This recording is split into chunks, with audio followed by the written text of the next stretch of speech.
I finally gathered enough courage to publish this. I don't care about the consequences. I might be arrested and charged with treason. I won't use my real name. You can call me Rares, Sergeant Rares Buscu of the Romanian Army. This is what I experienced in October 2022. I was assigned to a military unit in the Danube Delta, in the north of the Romanian region of Dobrogea, near the border with Music, Ukraine. A bit of context. For those who don't know the area, that region of Ukraine corresponds to the south of Bessarabia, a strip between Romania and the Republic of Moldova that was formerly Romanian territory. Its history is turbulent, with centuries under the rule of different states. Due to its strategic importance at that time, Romania was plunged into confusion and fear with the war so close. The rumors of incidents kept the tension at its maximum. The people were terrified. Several Romanian military planes were shot down. And although the forces Ukrainians admitted that it was accidental, the situation was critical. Romania being a NATO member country, any incident could trigger a conflict with Russia or Ukraine, making our country the first target of a possible Third World War that night. We heard explosions before the alarm sounded. According to reports, missiles coming from the north of the border had hit Romanian targets. It was a cold autumn night, and we knew that this would not be the last incident. We were not sure if the Ukrainians or the Russians were responsible. The colonel summoned us to move towards the objective. The Danube Delta, shared between Romania and Ukraine, is one of the last truly wild ecosystems in Europe, declared a biosphere reserve. It is basically a vast marsh where the river branches into multiple channels before flowing into the Black Sea. We followed orders in silence. Advancing through the thicket, the explosions ceased. Some fires were seen in the distance, but we could not determine if they were from the other side of the border, or in our suddenly shots were heard not far away. We were ordered to prepare for combat. Another military unit was already nearby, and was sent first. When we finally reached the first flames, we confirmed that an explosion had occurred on Romanian soil. Things were burning on the other side of the border too. Our comrades from the other unit had already arrived, but many were dead or wounded. For most, it was the first time facing something so brutal. It was the real war. It felt unreal. I was a soldier. I knew what my purpose was, but it shouldn't have been like this. I didn't expect it. In the history that the Romanians taught us, they always fought bravely against Ottomans, Hungarians, Soviets, or Nazis, but at least then, we knew against whom and why we were fighting. Now we don't find a soldier alive.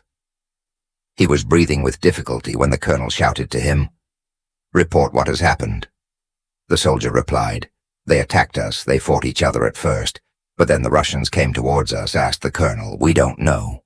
They bombed and attacked us, as if they were really angry." The soldier could barely breathe.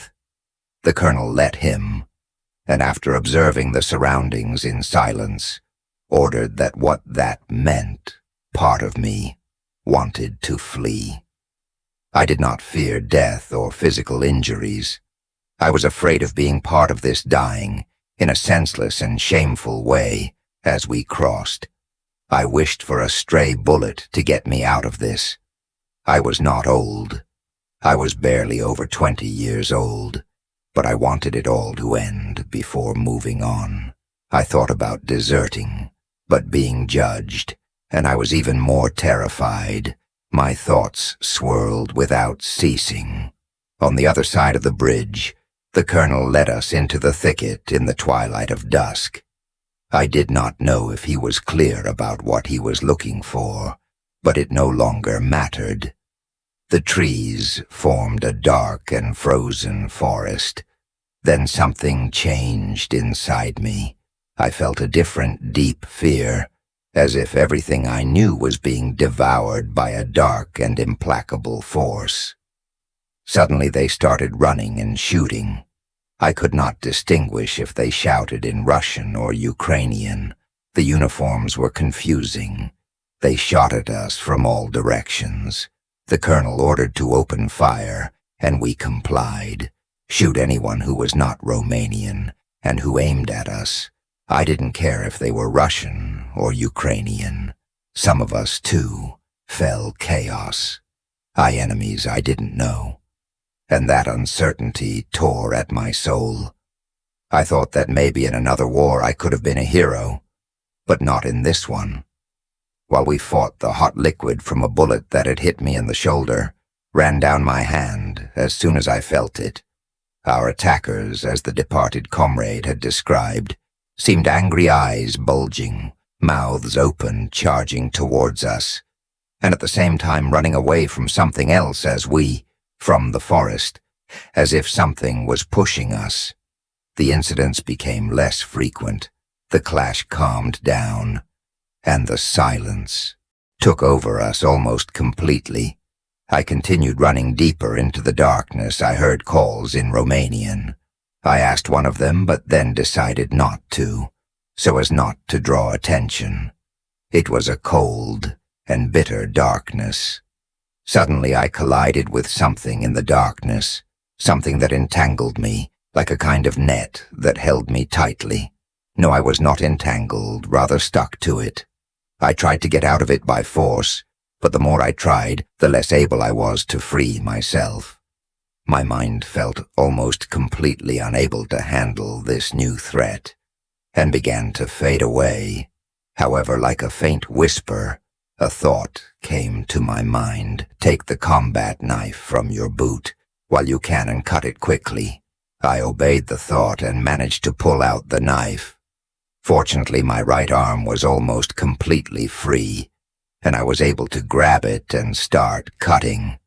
At first it was hard for me to achieve, but I think it was good that it was hard.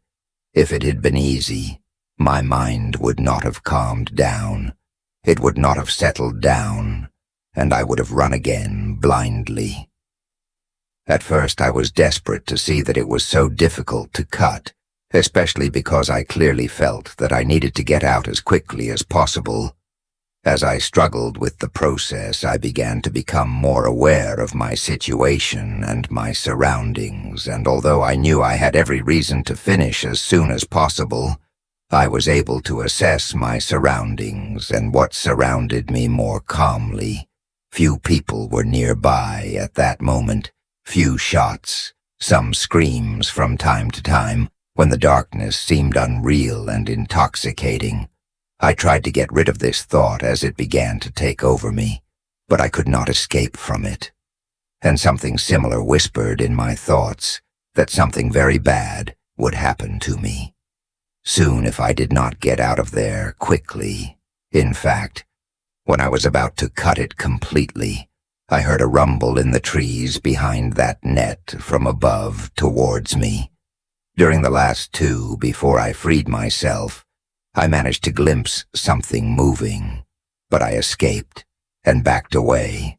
This time I was determined not to get lost so easily, and although I was not safe yet, I walked slowly and finally I decided to stop. To evaluate the almost total darkness, it seemed unnatural to me, like a kind of black fog that once it penetrated the lungs made my mind go crazy. As if I were under the effect of some drug. I thought it could be chemical weapons or something like that. I stopped and opened a flashlight from my backpack. I could only illuminate a few meters in front of me, as if the light was fading in that fog. I saw the trees around me, but no person in sight. I headed towards what seemed to be the exit. Slowly looking around me, some small sounds could be heard between the trees, suddenly in front of me, in the highest branches of a tree. I saw something white. Standing, it had a human shape, but it was wrapped in a kind of whitish or grayish shroud, with its legs tied like an Egyptian mummy. It moved a little, and then I realized that the same material the shroud was made of was the same as the remains of the net that covered my hands and my uniform, the shape on the tree. It moved, and I quickly realized that it wasn't moving on its own. Something was moving the shape from behind, and I could see a dark figure, almost the same size as the human form that covered it, and dark, articulated arms that took hold of the white form. I didn't dare to move or stop looking at it. The dark creature stabbed the white form in the chest and began to suck voraciously. A dark fluid fell to the ground, and a disgusting smell of blood mixed with something I couldn't identify. It was a spider eating its prey still alive. I turned my flashlight around between the trees and realized that this tree wasn't the only one with victims wrapped in cocoons. My blood ran cold when I realized that above me in the treetops, the spiders were moving. I don't know how many there were. I began to run towards what seemed to be the exit of the forest. There was no living person in sight. Although I could see corpses everywhere from time to time, a cocoon would swing with the wind or I fell to the ground. I tripped over one, almost falling. I felt that there was almost nothing left, but bones covered in a viscous substance that stuck to my boot like a glue, sticking the tip of my foot with the cocoon, and I had to use the other boot to free myself, while I clearly heard something coming down above me, quite close. I managed not to get lost and escape. Just before an unbearable stench almost reached me, less than a minute later, in front of me, on the path, a thick spider web appeared, with something really big moving on the other side. An insidious feeling of deep danger took hold of me. As I watched the thing from afar, I backed away, looking back and around, looking for an exit through another path, where I could see neither spider webs nor creatures. But it was a very bad decision, since I went even deeper into the forest, especially because, since I didn't know the place, I stopped in Secco for a while, trying to decide what to do. I listened to all around me, faint noises nearby, scratches not too far but not too close. No living soldiers, only dead or dying from time to time. Where was everyone? Had escaped someone? There was no way to know. I had been trained to deal with difficult situations, but this was everything I had imagined, since this new enemy wasn't like any I had prepared to face. I needed to find someone, anyone. I sat down, I listened, and I sniffed. Yes, I sniffed strange smells like swamp, combined with strange and unpleasant aromas. The darkness itself seemed natural, as if it absorbed the light. So to speak, the flashlight didn't reach very far. It was as if it faded into some fluid. I was afraid of death. Yes, I was. But it wasn't everything I would have preferred. A death I could understand. A death that could wait. Yes, it makes sense. But this isn't. I didn't understand what was happening. And that made me feel that all my experiences, all my training were not only useless, but meaningless. I knelt down and looked at the ground, not knowing what to do. I listened, trying to calm myself down even more, so that my rational mind would find a way. I heard a creaking sound in the tree nearby. I had the first impulse to run, but something in my mind told me that it was a bad idea. I don't know why. I slowly turned towards the source of the sound, making sure not to point the light directly at it. Was clearly a spider, almost 2 meters long, and it dropped something towards me. I was startled where it came from, but another of those creatures was there. Then I heard shots from one side. They sounded like an AKM. The bullet passed over my head as if someone had aimed at the creature that was behind me. It gave a shriek and seemed to stop. I didn't dare to move, waiting for the fire to stop. And it did. I heard footsteps quickly approaching me. I noticed my benefactor. She was a tall and strong woman with long black hair. I noticed the Ukrainian flag on her uniform. She quickly approached me. She took me by the arm and pushed me towards some bushes I hadn't noticed before. I let her guide me. She seemed to know the place well. I couldn't ask any questions. We remained silent. She panted as she pushed me. "I hope it's clear. We'll see." She said, "What's clear?" I asked her a small shed or underground shelter. She replied, "I think I can find it." My flashlight was a great advantage, allowing me to see. Although at a short distance the cobwebs, and we were able to avoid them. Those creatures were in the trees, mainly not on the ground. Luckily, although, at one point, a fairly large one charged at us. I think we've passed it. "We have to go back," she added, and turned us around. I could hear a rustling behind us, but not too close. It gave me the impression that we were moving in circles for about 5 minutes, although it seemed much longer, but it was surely not more, until she hit something covered with her boot, almost completely of fallen leaves. We stopped. "Here it is," she said as she began to remove the leaves, revealing a trap door which she then opened. When I went down to help her too, I felt a sharp pain in my shoulder where the bullet had hit me, but I did not care too much. She managed to open the hatch, but something blocked the entire opening. A few bullets exploded from inside as the creaking sound of something was getting closer, and I knew that if we had to get in, we had to do it quickly. She shouted something in Russian or Ukrainian, and a male voice answered from below. They argued a bit, until I said, "If they let us in." "Do it in the next few seconds. It is very close."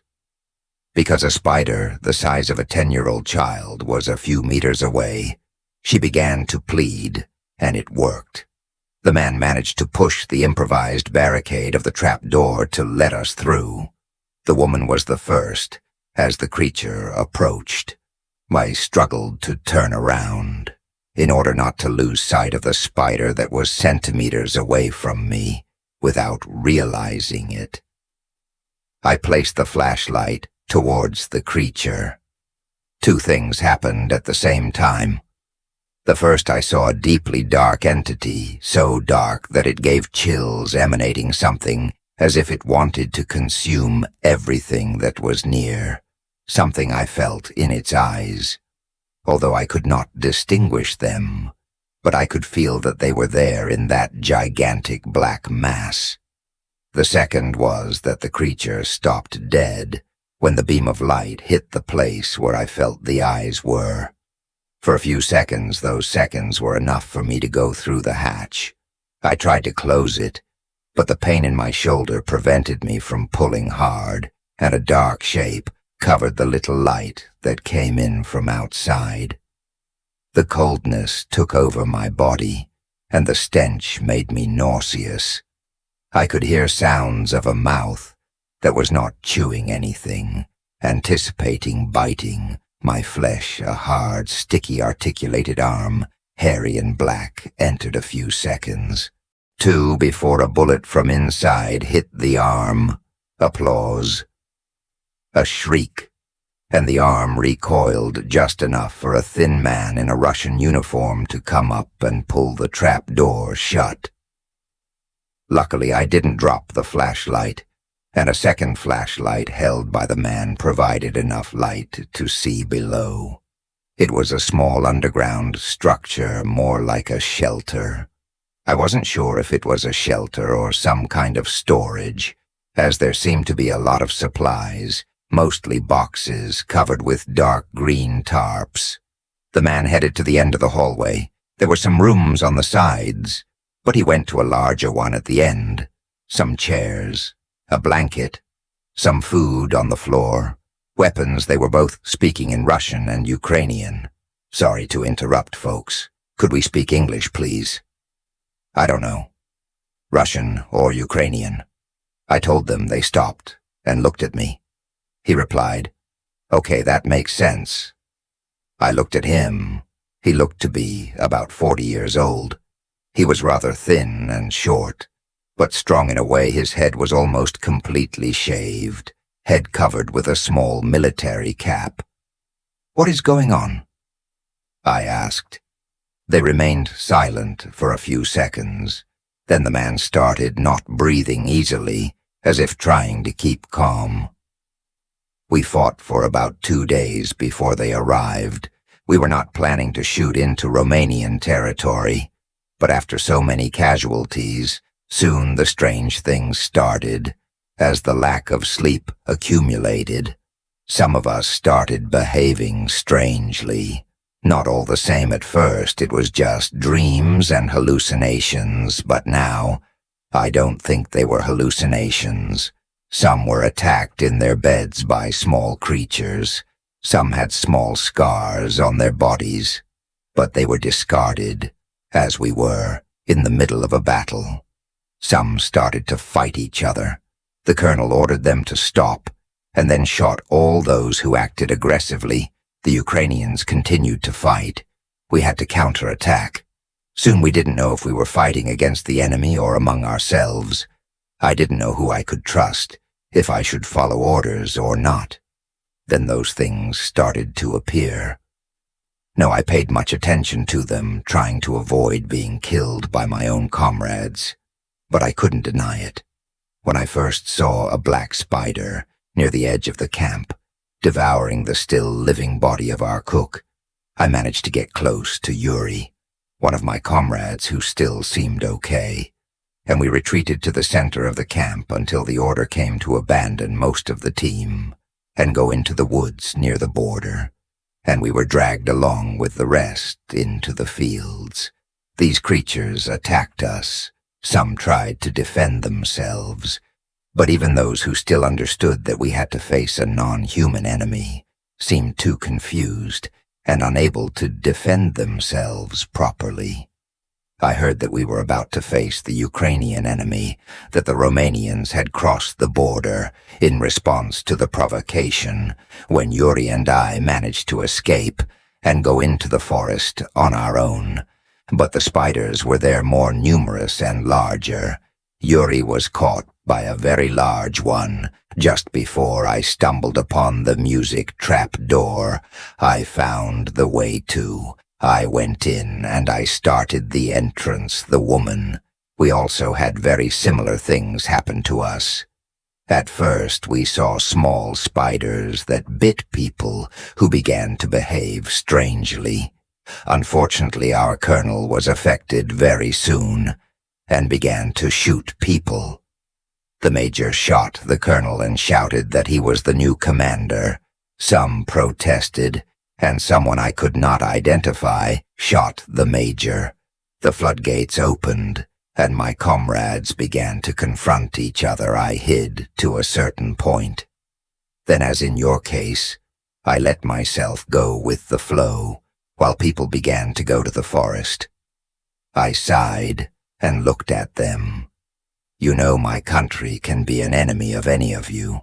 I understand that certain aspects are not talked about, but right now what matters is that these things are a common enemy, and in the end we are all human. We have to work together to escape. They looked at me. The woman smiled and nodded. The man sighed and also nodded. I think it is good to introduce ourselves. I am Sergeant Rarez Bucu, Army Romanian. The woman said, Lieutenant Olenikov, Army Ukrainian. The man introduced himself.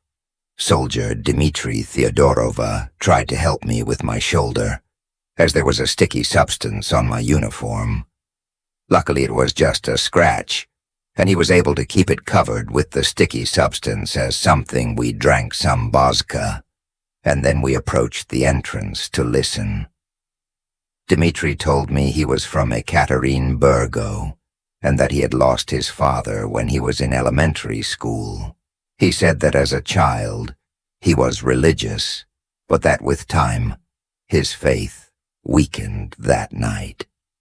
However, he prayed for the first time in my life, long time feeling like only God could help us.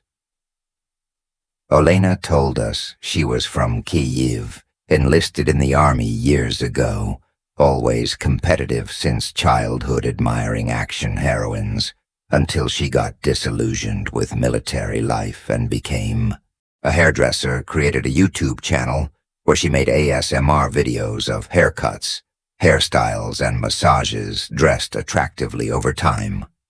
She had some cosmetic surgeries when war came. She was called back into service. I told them I was from Hersiaba in the north. I was not very religious. I joined the army for war games and teenage roles, driven by patriotic literature we were taught at school. I was never really religious. I only went to Mass at Easter weddings and funerals. Dmitri suggested I could start praying and showed me the cross his grandma gave him, which he never stopped wearing. The place was almost silent, but I didn't dare go out knowing something was watching us from outside. I started the flashlights. No, they will last a long time. The night is long. We have to decide quickly what to do. I hear them screaming outside. Can they enter by force? Olena answered, there are some vents, but they are narrow. I don't know if the creatures can enter it. Seems that they change size. Let's make sure to cover them. I proposed, they agreed, and we began to check each vent. They were small, easy to cover with cloth. Although the metal covers were rusty, we had enough food for several days. We decided to turn off the internal ones, leave them near the entrance and check them from time to time. We slept in intervals of 90 minutes, but never all at the same time. We felt a strange force in the air, something that made me lose the desire to fight and live as if it were poisoning our spirit.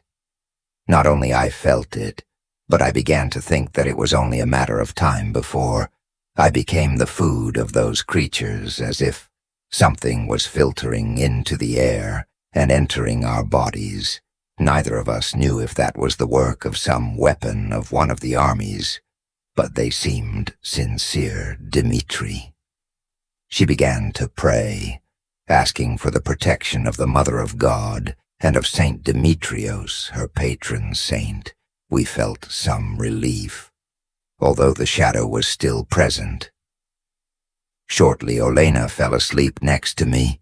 Suddenly, Dmitri woke us up. There is something in the first room on the right, he said. We have already confirmed. What could it be? I asked him. I don't know. Let's check it. He answered.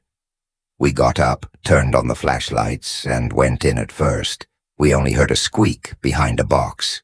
Dmitri moved it and found a dead mouse with a hole in the floor, probably made by other mice. Olena breathed a sigh of relief, thinking it was just that.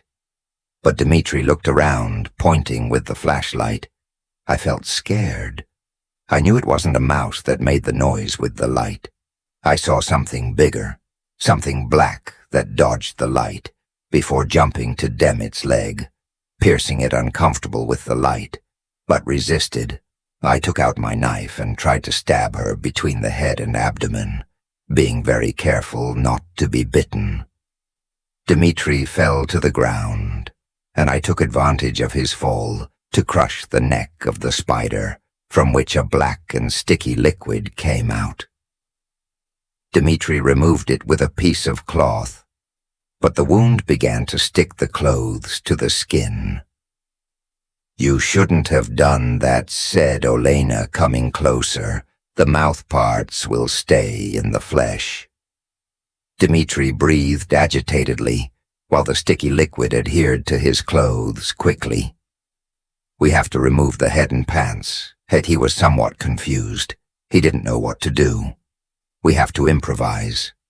I'll try with the knife." What followed was a desperate improvisation. Olena tried to remove the mouth parts from the wound with the knife blindly. I tried to call Romania since the border was close, but I couldn't get a signal. Olena tried to wash the wound with vodka. Dmitri endured the pain with stoicism, only emitting some moans. "We have to take him to a hospital as soon as possible. This could be fatal," said Olena. "Or death, or losing my head like those who preceded me," answered Dmitri. "I don't think there's a way to get to a hospital soon." "I think it's already done enough," exclaimed Olena with that attitude. "You will die, for sure, if you take it off. At least you have a music chance." Dmitri laughed bitterly. "I know I'm sorry. That's how it should be. I've already prayed now. I'm at peace. You can let me die, or if I go crazy like the others, you can shoot me or send me to die." Olena looked at him with rage and despair, but Dmitri continued. "One of us has to die for this to be able to escape. They will enter this place before dawn. I know they are hungry, and we know it. I prayed while you thought that I was sleeping. I remembered how Saint Demetrios, my patron saint, prayed in prison for Nestorius to defeat the giant Leos. Like David defeated Goliath. When the pagans discovered that his prayer helped Nestorius, they killed Saint Demetrios, and he became a martyr. Night is his night, the night between summer and winter. The choice is yours. Mine is already. It's made."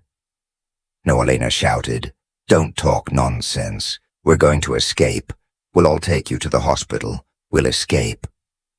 She started making plans out loud about how to get out something.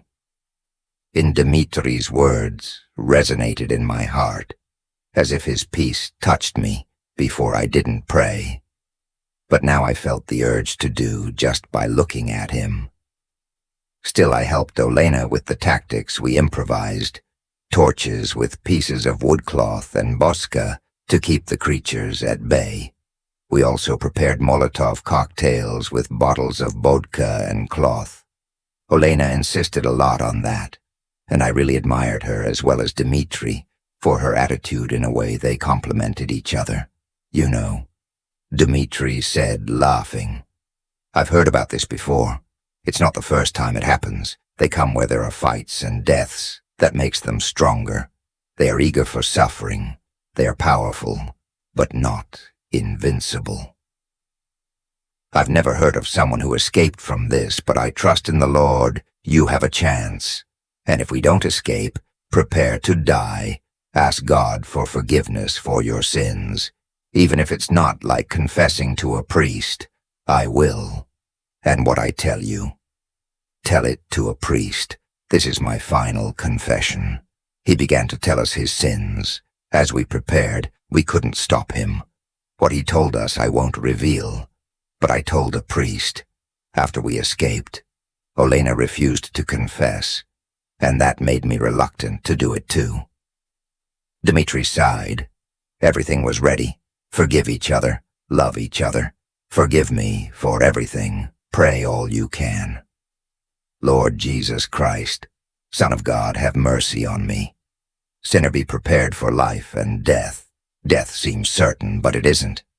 His face turned gray, and he couldn't walk by himself. I helped him up the stairs. Olena carried a flashlight and a gun. I only had the flashlight. She opened the hatch. A cold breeze chilled my bones, as if something was holding us down. Cobwebs hung from the trees. The air was thick, hard to breathe, as if we were intoxicated by terror and hope. A part of me realized, but the other was calm. distant as if I saw everything from outside. We used a compass to orient ourselves towards the south, and the plan was to flee as far away from the forest as possible. We left. It was not raining. There was only an autumn breeze. We felt that we were surrounded. The trees were still. I helped Dmitri to walk a little, but he made me a sign to leave him there, but I only resisted. But I agreed. A few meters later I realized that he had retreated. I turned, and Olena, also a spider, the size of a large dog, came out from between the trees and stabbed him in the back. "He is still standing." Olena opened her mouth, terrified. I could not move. Dmitri spoke. I do not know how he could, because he was wounded in the back. Christ is victorious with those words. He fell to the ground, and the spider began to devour him. Something in my soul broke. Olena broke to cry. I don't know how, but something pushed me. I took the gun from her, took her by the arm, and started running towards the first clear path. I saw the air was thick and heavy, as if I were in a cage surrounded by predators. The cobwebs were everywhere. Not only did we feel them, but we saw them in the trees. We had to keep running. If we stopped, and it would be fatal. I lost my sense of direction, and I entered any clear path between the trees. The torches kept them at bay, just for a moment. I knew that if we stopped, she would get stronger to catch us. Olena cried. I felt her strength slipping away. Don't let me go now. Remember how you saved me before. Now it's my turn. I said this without thinking much. Suddenly I saw a large spider, almost 2 meters in front of us. I saw no immediate way out. Olena seemed weak, as if she wanted to give up. I shot at the creature. I stepped back, but Olena got up as if something pushed her. We saw a clearing and we ran towards it. We tripped several times with the cobwebs. In a moment, Olena was trapped. It was not serious, but a spider, the size of a dog, was coming. I quickly managed to set fire to the web before freeing Olena. The fire spread quickly. The creatures feared the fire. Even the light of a flashlight bothered them. The darkness, however, absorbed the light as if it were not natural. It was hard for me to look. It was like being trapped in a dream. We stumbled several times on human bones and scraps of clothing on the floor of the forest. We went around several times, and we were back in front of the fire. The creatures screamed with intensity, trying to tear us apart with their terror. Olena was breathing with difficulty, clearly exhausted. I stopped for a few seconds and looked her in the eyes. I told her they are afraid of fire. I don't know if we will get out, but we can finish off as many as we can. We have Molotov cocktails. I will hang the gun on my shoulder and ask you for help. To get the bottles out and light them, you can do it. Olena looked at me, weakly at the signal. Light it and throw it. Try it. Olena smiled weakly, and we set off just as a large spider approached. We moved away from the fire, and I asked Olena to light a bottle. It was difficult as we walked. She managed it when a big tree approached. I threw the bottle at her. The tree caught fire, and we started running. Olena seemed to be in a strange state, as if a new energy possessed her. We repeated the action several times, and the fire spread through the forest. The fear in my mind intensified, like a wind that enveloped everything. We prayed to stay firm, as if we were running along a narrow mountain path, with an abyss on either side, when we ran out of Molotovs. I started to fire the gun, but the creatures kept approaching quickly. Eventually we ran out of bullets. Olena fell to the ground, exhausted. Her torch fell, and she lay down, breathing with difficulty. I tried to wake her up, but she was at the limit of her strength. She fell asleep in the leaves at that moment. Two things happened almost at the same time. A dark shadow denser than the darkness we were already used to surrounded us, large articulated legs. They covered us, filling the clearing. I feared the worst, but luckily Olena was asleep and didn't see the giant beast we had above us. I didn't dare look at it as drops of toxic saliva fell on us. We heard the sound of a gigantic mouth, ready to devour us, moving quickly. Even the dark eyes seemed to be hungry. I don't know how, but the stench didn't make me faint. The second thing that happened was that I looked to the side and saw a clear field under the night sky. Maybe my heart had already stopped when I heard a voice. I don't know if in my mind, but Dimitri's voice saying, "Get up and put the torch in its mouth, then take the knife from your boot and stab it." Now I put the torch in the creature's mouth. Then I took out the knife and stabbed it from its mouth. The torch fell to the ground, and the wounded creature got up.